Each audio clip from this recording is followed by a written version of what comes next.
think a lot of people serving in the Navy will welcome this, and if it's an indication that, for instance, people serving in the other services, whether the Air Corps or the Army, are going to get the same, I think it's really important that that is established, because while Naval Service at sea is a particular type of service, confining it to the Navy in terms of helping to boost their after-tax pay and not offering it to the other services is, in my view, really wrong. Because the reality for many people in the Navy, where the problem is most acute, with ships tied up, unable to actually go to sea because so many people are leaving the Navy, that they're undermanned and under strength in terms of their capacity to manage the available fleet. We know now the theory is that the ships not being used are basically in dry dock for repairs and so on. I don't think that that's true. The repairs are ongoing, but some of them appear now to be being tied up for a very long period of time. And of course we have the fact that Army and Air Force Air Corps personnel also go on missions to different areas. Now, a lot of those are under the auspices of international bodies, and there may be daily rates associated with that, and part of those kind of missions may involve that people are out of the country for a period of time. But that's the first thing I would say. The second thing I would say is that I said previously in discussions on the budget that we actually need a public commission into our armed forces and our military services, because we need to decide what kind of armed services are we going to have in the future. Are we going to have personnel who are in an extremely hierarchical model that belongs better to about 100 years ago, as opposed to being a progressive military service where, in fact, opportunities for promotion to the higher ranks are not for the very occasional few. In almost all armies around the world, people can go in as ordinary personnel members, and they can then progress if they are committed to the armed services and military services. They can then progress to become an officer. In the Irish Army, in the Air Corps, slightly less so, and in the Navy, that's very, very difficult to achieve. And I mean, we actually are in 2019, and yet we have people in the ranks treated in a far inferior way than people who are in the officer corps, simply because there's 2 to 3 years of full-time education and training in terms of people who have access to becoming a cadet. So, needless to remark, an awful lot of working class people don't actually qualify to go into the more senior ranks. They only qualify to go into the ranks, and they don't have an easy pathway to becoming an officer. Now, what was also a feature of all of the services, and is still a feature particularly of the Navy and of the Air Corps, is that people get excellent training, which then qualifies them to do jobs externally. But what they don't have is a clear internal promotional path, so that their earnings are always going to remain low, and they're always going to be people who haven't advanced any further. So I would say to the Minister, the pay absolutely needs to be looked on. We really do have people sleeping in cars. We do have people staying with relatives. We do have people simply unable to provide for their families in the way that they might be expected to while they're serving their country. And I think this government, 8 years 8 years of Fine Gael in charge of defence has done unbelievable damage to our armed services. And I say that as somebody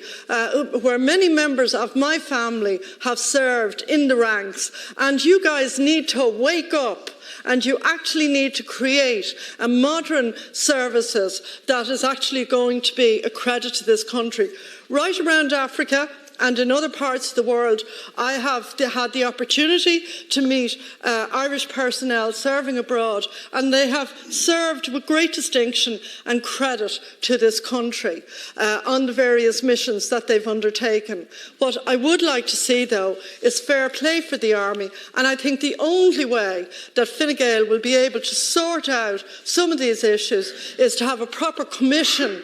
in relation to all of the services, which will produce a modern blueprint and pathways for people to have a decent career, and if that's their interest, to go forward in the services and serve at officer rank, having developed the skills necessary to do that. It's a pity that some of the training in the services, which can be really valuable, ranging from catering to transport and to a whole host of other areas, that the apprenticeship system, which was there and which people like the Count Corley would be well familiar with, was a very important pathway to people building up careers that they could then use when they left the services, that they have been allowed to lapse as well. Minister, most of the schemes like this are the product of various large accounting and legal firms producing packages which they can then sell around the world to people in the appropriate income bracket. And as such, they are one of the principal reasons why, in terms of the way this particular scheme in Ireland has failed really to be capped properly, and now results in a very significant difference in tax treatment between somebody who is fully resident for tax purposes and somebody who is brought by an accounting or a legal firm into this particular structure. And in the end of the day, to be perfectly honest, many of the recruiting firms end up paying as much in service costs to the legal and accounting advisors for these schemes as the individual person may end up paying in tax. However, the damage to the notion of equality in the tax system for people on similar levels of income is really undermined, particularly when it goes into very high income figures, as it has now done. The second point I would make to you is that at the outset of this Dáil, the Budgetary Oversight Committee was specifically established by the new Dáil for the purpose of shining a light on the details, on the consequences, and on the arguments for and against various tax arrangements. Now, what we have in the report stage proposals here tonight, of which this is one, are a whole series of proposals for reports in relation to areas like and other areas. Now, by right, the government should be enabling the Budgetary Oversight Committee and the officials of the Budgetary Oversight Committee, who have an official status, to in fact carry out these reports and to be enabled in doing so clearly by the Department of Finance and other relevant departments. I have a long-standing private member's bill before the Dáil,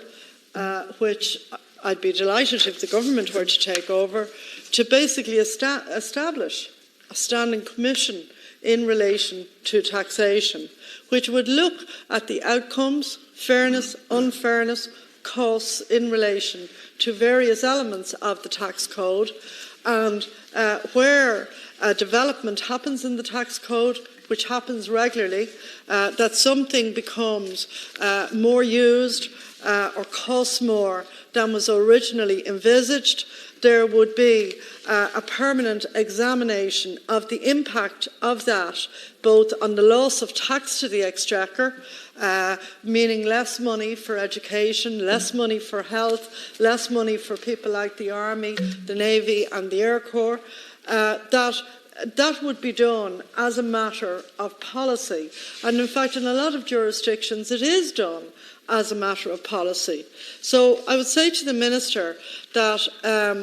the Budgetary Oversight Committee has produced a number of very valuable publications in relation to the costs of various tax breaks and various tax arrangements, and that's been very useful. But I think, from an overall policy point of view, all of that should be built into our system, because at the end of the day, everybody is paying some form of tax, particularly people in the PAYE sector,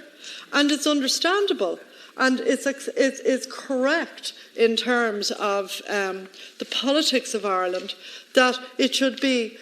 perfectly easy to analyse who's getting special deals or special arrangements, and more importantly,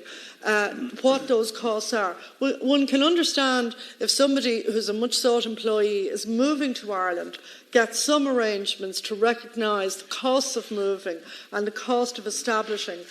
perhaps a household and so on in the move. But to talk about this going on and on over a long period of time is simply not justified. But I can tell you the people who sell these schemes, they're always going to want to keep them for as long as they can and forever if possible. And in the meantime, in refusing to publish the details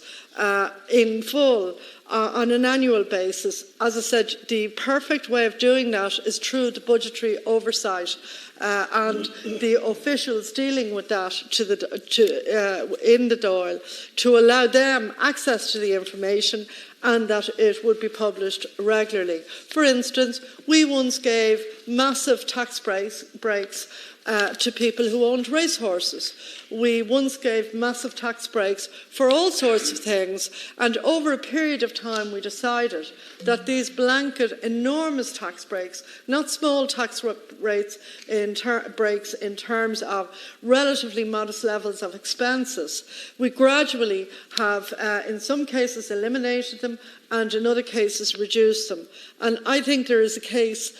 to have a permanent oversight function in relation to tax. The Revenue Commissioners are not the people to do this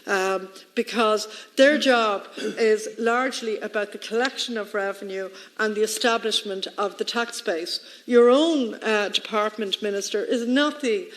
institution to do this either, because whoever is the Minister for Finance has a particular vested political interest. But what we do have in Ireland, as in a lot of the Western world, is a growing sense of inequality, which is undermining the very basis of our democracies, and which arises because we see today, for instance, and I want to praise them, that Aldi has agreed that it's paying all of its employees the living wage, and I assume, as in previous years, that Lidl will follow on as well.